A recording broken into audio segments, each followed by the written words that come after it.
रक्षाबंधन का त्योहार था और सरिता किचन में पूरी हलवा और बहुत सारे पकवान बना रही थी और दोनों बच्चे अपनी बड़ी बुआ नंदनी के आने का इंतजार कर रहे थे। माँ, आरती बुआ कब आएगी? कितनी देर हो गई, उनको फोन करके पूछो ना वो कब आएंगी। देखो तो जरा कैसे अपनी बड़ी बुआ का इंतजार हो रहा है। और नहीं तो क्या, नंदिनी दीदी इनके लिए इतने सारे खिलौने और मिठाइयाँ जुलाती है, वरना छोटी बुआ को तो ये याद तक नहीं करते। तभी वहाँ रूपा आती है। साक्षी और रोहन, देखो मैं तुम्हारे लिए क्या लेकर आई हूँ, मिठाई और चॉकलेट। दोनों बच्चे भागकर रूपा से लिपट जाते हैं। ये तुम दोनों मिठाई और अपनी चॉकलेट खाओ। भैया, भाभी, कैसे हो आप दोनों? आ गई सस्ती सी मिठाई लेकर।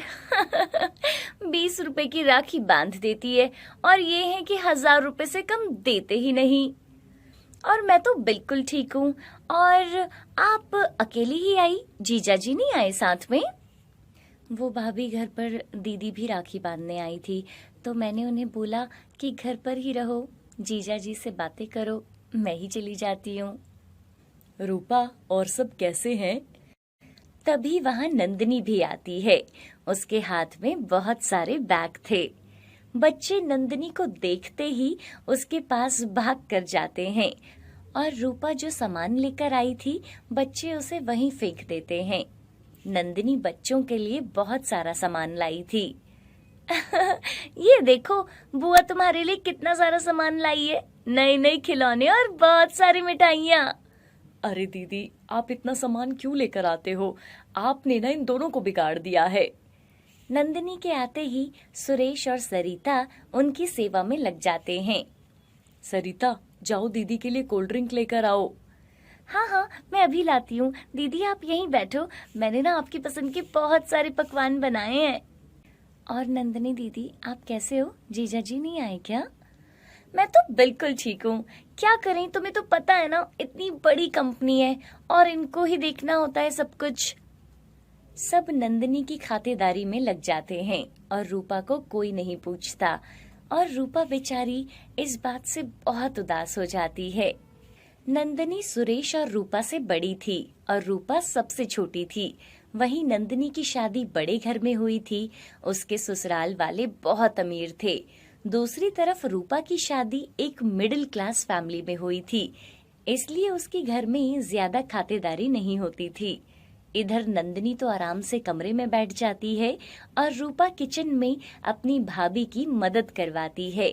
फिर सब साथ में बैठकर खाना खाते हैं। चाहे कुछ भी हो, लेकिन नंदिनी दीदी के आते ही घर में अलग ही रौनक आ जाती है। और दीदी, अंकित जीजू ने जो हमारे लिए तोहफे भेजे हैं, उसके लिए ना हमारी तरफ से उन्हें धन्यवाद कह देना।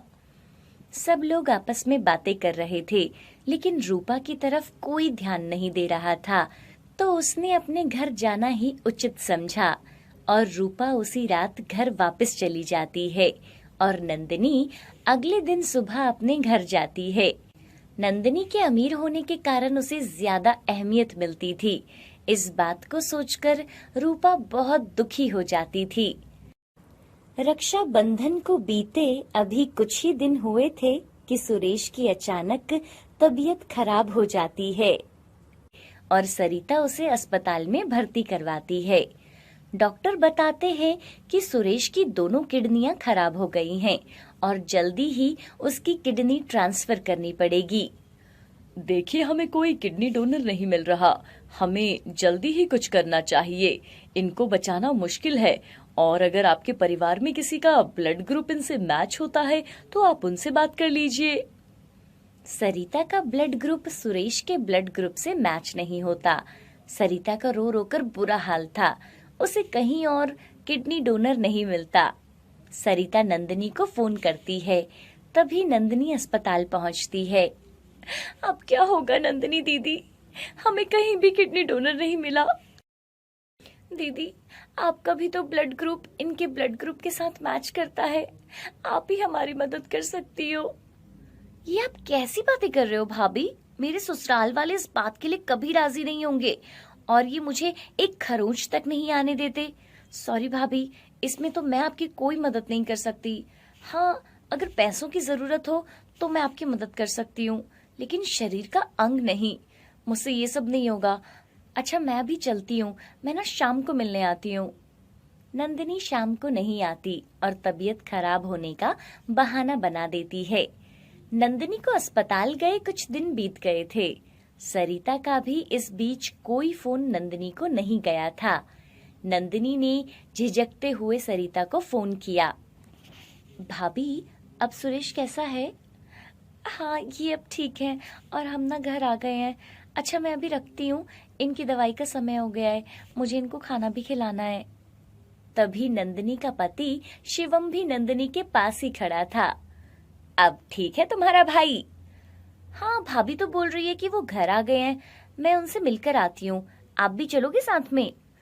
अरे नहीं नहीं, मैं कैसे जा सकता हूँ, मेरी आज बहुत जरूरी मीटिंग है। ऐसा करो, तुम चली जाओ। नंदिनी उनके घर जाती है। वहाँ सुरेश और रूपा कमरे में लेटे थे। मैं तुम दोनों के लिए जूस लाई हूँ, ये पी लो। क्या भाभी, अभी तो खाना खाया था, अभी मैं ये नहीं पी सकती। अरे ऐसे कैसे नहीं पियोगी, चलो थोड़ा थोड़ा करके पी लो। नंदिनी रूपा को वहां देखकर हैरान हो जाती है। भैया, कैसे हो अब आप? देखो, मैं आपके लिए बहुत सारे फ्रूट्स लेकर आई हूँ। मैं तो कब से आना चाह रही थी, लेकिन ना मेरी तबीयत खराब हो गई थी। वैसे किडनी कब ट्रांसफर की गई? उस दिन घर जाकर तो मैंने पूरा मन बना लिया था कि अपने भाई को एक किडनी डोनेट कर ही दूंगी, लेकिन मैं ना कितने दिनों से बीमार थी, फोन तक नहीं कर पाई आपको। कोई बात नहीं नंदिनी दीदी, आप यहाँ पे बैठो, मैं रूपा दीदी को दवाई दे आती हूँ। रूपा, उसको क्या हो गया? रूपा दीदी ने ही तो इनको किडनी डोनेट की है। उस दिन जब मैंने रूपा को फोन किया और बताया कि तुम्हारे भाई अस्पताल में हैं, तो रूपा दीदी उसी समय वहां आ गई। यहाँ आकर जब मैंने इनको बताया कि इनको किडनी डोनर नहीं मिल रहा, तो दीदी ने कहा कि वो अपनी किडनी देकर अपने भाई की जान बचा लेंगी। दीदी, आप कुछ लेंगी क्या? रूपा, चलो ये दवाई खा लो और फिर आराम करो। अच्छा ठीक है, मैं अभी चलती हूँ, फिर किसी और दिन आऊंगी। अच्छा भैया, ठीक है रूपा, अपना ध्यान रखो, मैं चलती हूँ। और नंदिनी वहां से चुपचाप अपने घर चली जाती है। अब रूपा सरिता और सुरेश और बच्चों की लाडली बन जाती है, क्योंकि उसने अपने भाई को बांधी हुई राखी का असली फर्ज निभाया था। सुनैना, देखो मेरे साथ कौन आया है। सुनैना बाहर आती है तो देखती है कि मोहन के साथ गीता और रूपा हाथों में बैग पकड़कर खड़े थे। रूपा और गीता को देख सुनैना का मुंह बन जाता है। अरे, आप इनको अपने साथ ले आए? जीजा जी और दीदी तो अब रहे नहीं, तो ये दोनों अकेले वहाँ क्या करती, और अब इनका वहाँ कोई है भी नहीं जिनके सहारे मैं इन दोनों को वहाँ छोड़ देता, इसलिए मैं इन्हें अपने साथ ले आया हूँ। गीता और रूपा के पिताजी की मृत्यु के बाद उनकी माँ सीमा अपनी दोनों बेटियों को पाल रही थी, लेकिन पति के जाने के बाद सीमा की भी तबीयत सही नहीं रहती थी और 2 साल बाद सीमा भी इस दुनिया को छोड़कर चली जाती है। मोहन सीमा का भाई था, जिसकी शादी को 10 साल हो गए थे। उसकी अपनी कोई औलाद नहीं थी, इसलिए वो दोनों बच्चियों को अपने साथ अपने घर ले आता है। उसी रात सुनैना मोहन पर गुस्सा कर रही थी। क्या जरूरत थी इनको अपने साथ लाने की? पहले क्या काम कम था घर पे जो आप इनको भी साथ ले आए हो? मुझसे इनका खाना नहीं बनता। ये कैसी बात कर रही हो तुम? मामा हूँ मैं इनका, ये मेरे बच्चे जैसे हैं। बच्चे जैसे हैं? बच्चे तो नहीं है ना, मैंने आपको कह दिया है कि मैं इनकी सेवा नहीं करने वाली। उन दोनों की बातें गीता सुन लेती है और वो रोते हुए अपने कमरे में जाती है। क्या हुआ दीदी, आप रो क्यों रहे हो? रूपा, माँ पापा की बहुत याद आ रही है। मामी जी को हमारा यहाँ आना अच्छा नहीं लगा। तो क्या अब मामी मामा जी हमें घर से निकाल देंगे? गीता, हम घर के काम करने में मामी जी की मदद करेंगे, तब वो हमसे खुश हो जाएगी। अगले दिन सुबह दोनों बहनें सोई हुई थी, तभी उन्हें सुनैना के बोलने की आवाज सुनाई देती है। ये महारानियां अब तक तक सोई हुई हैं। ये नहीं कि उठकर घर का थोड़ा सा काम कर लें, यहाँ मुफ्त का खाना खिलाते रहो इनको। गीता जल्दी से रूपा को उठाती है। रूपा जल्दी उठ, हमें मामी जी के काम में मदद करवानी है। गीता की बात सुनकर रूपा भी उठ जाती है और वो किचन में जाती है। अरे मामी जी, आप अकेले ही काम कर रहे हो, हमें उठा देते तो हम आपकी मदद कर देते। तुम्हारी मामा जी को जल्दी काम पर जाना होता है, इसलिए 8 बजे तक खाना बनाना होता है। 8 तो बज गए, मतलब मामा जी तो काम पे चले गए होंगे। मामी जी अभी आप आराम करो, बाकी का काम हम दोनों देख लेंगे। इस तरह वो दोनों बहनें अब से घर का सारा काम करने लगे थे, लेकिन तब भी सुनैना उनसे खुश नहीं होती। 2 दिन के बाद, सुनैना, मैं कल रूपा का स्कूल में दाखिला करवा देता हूँ। गीता की तो इस बार 12वीं हो गई है। घर में पहले ही पैसे नहीं है, अब तुम इनकी पढ़ाई पर भी पैसे लुटाते रहो। अपने बच्चे होते क्या तब भी तुम ऐसे ही करती? दोनों बच्चियां पूरा दिन घर का काम करती हैं, तब भी तुम्हें उन पर तरस नहीं आता। कैसी बन गई हो तुम सुनैना? दीदी, हमारी वजह से मामा मामी की लड़ाई होती रहती है, इससे अच्छा तो हम यहाँ आते ही नहीं। हमें कुछ करना चाहिए जिससे उनकी कुछ मदद हो जाए। अभी कुछ ही दिनों में राखी आने वाली है, क्यों ना हम राखी बनाकर बाजार में बेचें? हाँ दीदी, पहले हम माँ के साथ राखी बनवाया करते थे। माँ ने हमें कितनी सुंदर सुंदर राखी बनाना सिखाया है। ये एकदम सही आइडिया है। मेरे पास कुछ पैसे हैं, जल्दी से काम खत्म करके बाजार जाते हैं और सामान ले आते हैं। दोनों बाजार जाकर कुछ सामान ले आते हैं और दोनों बहनें राखियां बनाना शुरू कर देते हैं।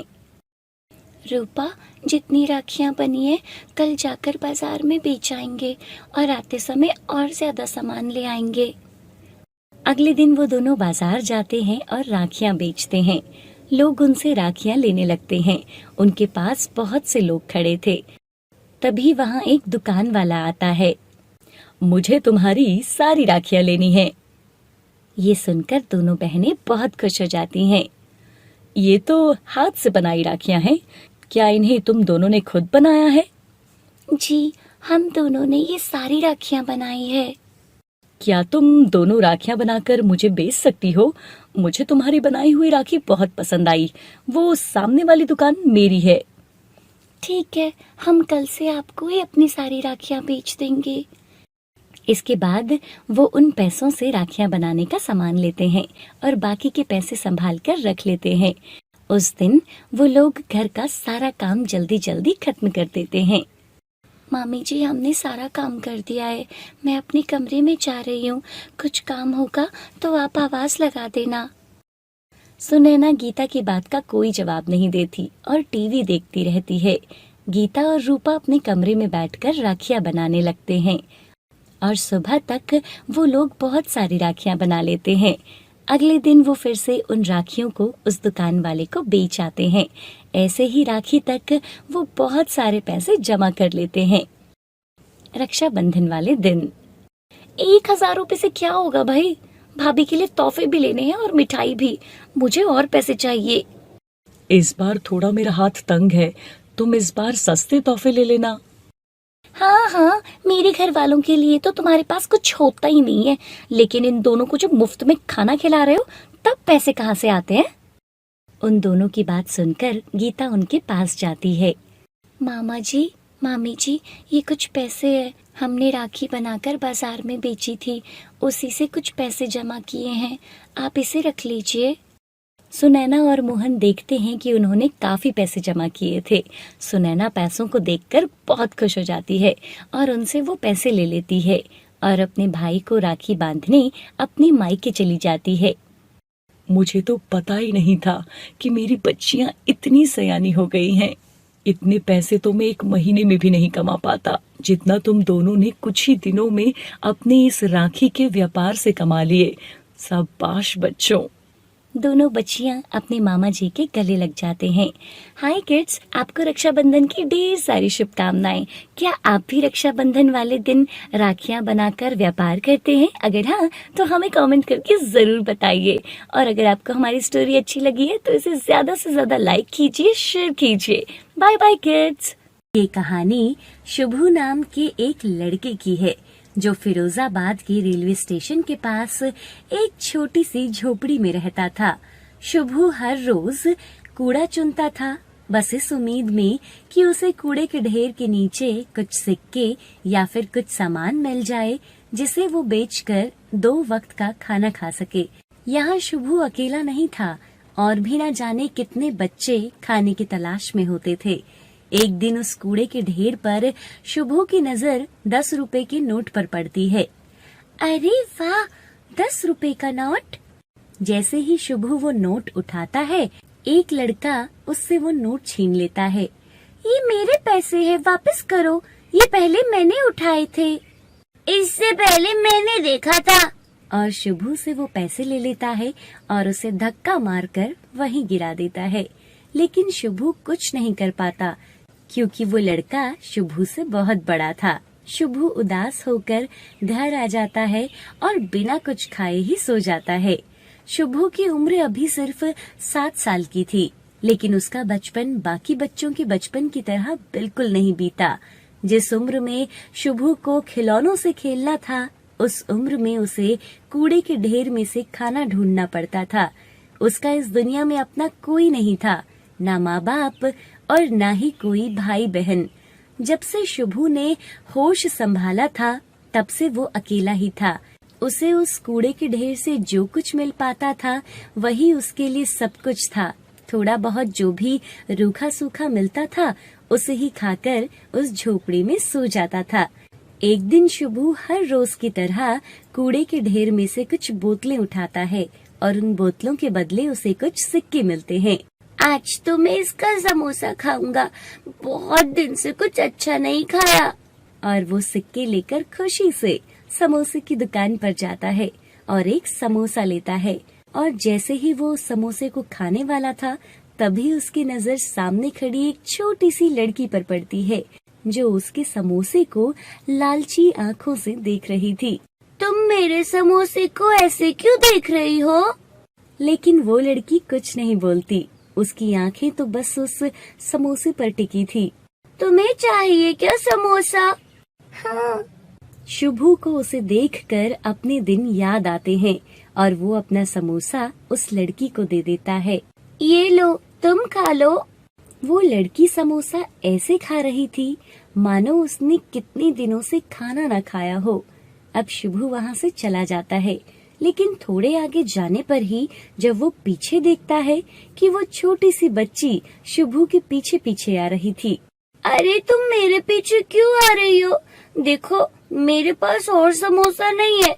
तुम अपने घर जाओ। तुम्हारा घर कहाँ है और तुम्हारे मम्मी पापा कहाँ हैं? मेरा कोई नहीं है।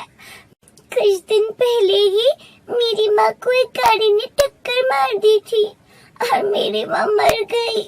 अब मेरे साथ कोई भी नहीं है। अच्छा, तुम रो मत। तुम्हारा नाम क्या है और इतने दिनों से तुम किसके साथ थी? मेरा नाम गौरी है और मैं अकेली थी। मैंने 2 दिन से कुछ नहीं खाया था। गौरी की बात सुनकर शुभू की आंखों में आंसू आ जाते हैं। मेरा भी यहाँ कोई नहीं है।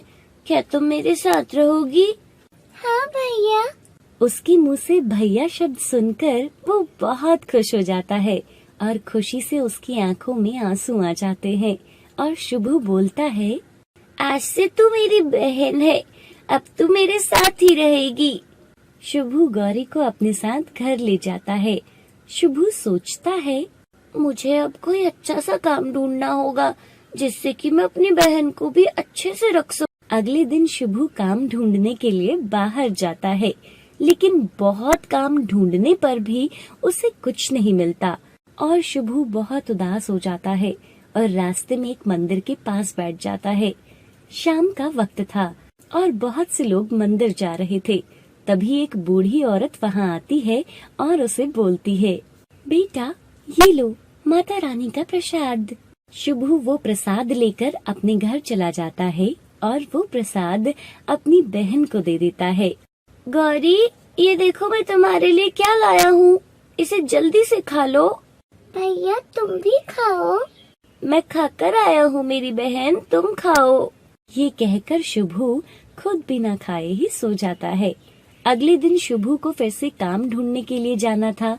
आज पूरा दिन भटकने के बाद भी उसे कोई काम नहीं मिल रहा था। अब शुभू बहुत उदास हो गया था। तभी उसकी नजर एक छोटे से मिठाई की दुकान पर पड़ती है। दुकान को देखकर शुभू को अपनी बहन का ख्याल आता है। उसे आज खाना कहाँ से खिलाऊंगा, और शुभू उस दुकान के मालिक के पास चला जाता है। बाबा कुछ खाने को दे दो, मेरी बहन घर पर भूखी है। क्या लेना है बताओ। मेरे पास पैसे नहीं है, आप कुछ भी दे दीजिए, उसके बदले मैं आपका कोई भी काम कर दूंगा। बाबा उससे कुछ काम करवा लेते हैं और उसे कुछ खाने को खाना दे देते हैं और शुभू घर चला जाता है। फिर वो दोनों खाना खाते हैं और सो जाते हैं। अगले दिन शुभू बाबा की दुकान पर जाता है और बाबा के साथ काम करता है। एक दिन शुभू दुकान के पास से कुछ बच्चों को स्कूल जाते हुए देखता है और वो सोचता है, मैं तो स्कूल नहीं जा सकता, लेकिन मैं अपनी बहन को तो पढ़ा सकता हूँ। मुझे गौरी का दाखिला स्कूल में करवा देना चाहिए। और वो बाबा से बोलता है। अब वह हर रोज काम पर जाता और खूब मेहनत करता, और दूसरी तरफ गौरी भी खूब मन लगाकर पढ़ाई कर रही थी और अपनी कक्षा में प्रथम आती थी। समय बीतता गया और बाबा शुभू को अपनी बेटी की तरह मानने लगी, क्योंकि बाबा का आगे पीछे अब कोई भी नहीं था। शुभू भी अब बड़ा हो गया था और गौरी भी बड़ी हो गई थी। गौरी ने स्कूल में बहुत अच्छे अंक प्राप्त किए थे और उसे मेडिकल कॉलेज में एडमिशन मिल गया था। और दूसरी तरफ शुभू ने बाबा की दुकान में खूब मेहनत करके उसे और बड़ा बना दिया था, और दूर दूर से लोग अब बाबा की दुकान में मिठाई लेने आने लगे। बाबा शुभू से बहुत खुश थे। बेटा, तुम जानते हो मेरा इस दुनिया में और कोई नहीं है। अगर मेरा बेटा होता तो वो भी मेरा इतना ख्याल नहीं रखता जितना तुमने रखा है, और मेरी छोटी सी दुकान को यहाँ तक पहुँचाया है। मैं चाहता हूँ कि मेरे जाने के बाद मेरा सब कुछ तुम ही संभालो। और कुछ समय के बाद गौरी की मेडिकल की परीक्षा भी हो गई थी। भैया, मैंने अपनी डॉक्टर की परीक्षा पास कर ली है। शुभू बहुत खुश होता है और वो दोनों बाबा के पास जाते हैं और गौरी की सफलता के बारे में उन्हें बताते हैं। बाबा, हमारी गौरी डॉक्टर बन गई है, लो मुंह मीठा करो। अरे वाह बेटा, ये तो बड़ी खुशी की बात है। ये तुम दोनों की मेहनत का नतीजा है। कुछ दिनों के बाद बाबा की तबीयत अचानक खराब हो जाती है और शुभू बाबा को अस्पताल लेकर जाता है। बाबा, घबराओ मत, आपको कुछ नहीं होगा। गौरी भी उसी अस्पताल में डॉक्टर थी। शुभू गौरी से कहता है, गौरी, बाबा ठीक तो हो जाएंगे ना? हाँ भैया, अब घबराओ मत, मैं बाबा को कुछ नहीं होने दूंगी। और वह बाबा का इलाज करती है और उनकी जान बचा लेती है। मेरे बच्चों, आज तुम्हारी वजह से मुझे दूसरा जीवन दान मिला है। मैं कैसे तुम्हारा एहसान चुका पाऊंगा। नहीं बाबा, अगर आप बचपन में हमें सहारा न देते तो न जाने हम दोनों का क्या हाल होता। और वो दोनों बाबा को लेकर घर चले जाते हैं और एक परिवार की तरह रहने लगते हैं। इस तरफ शुभू ने खूब मेहनत करके अपनी बहन को पढ़ाया था और गौरी ने भी पढ़ने में कोई कसर नहीं रखी। हाय किड्स, आपको ये स्टोरी कैसी लगी हमें कमेंट करके जरूर बताइए। और हाँ किड्स, अगर आपने ये स्टोरी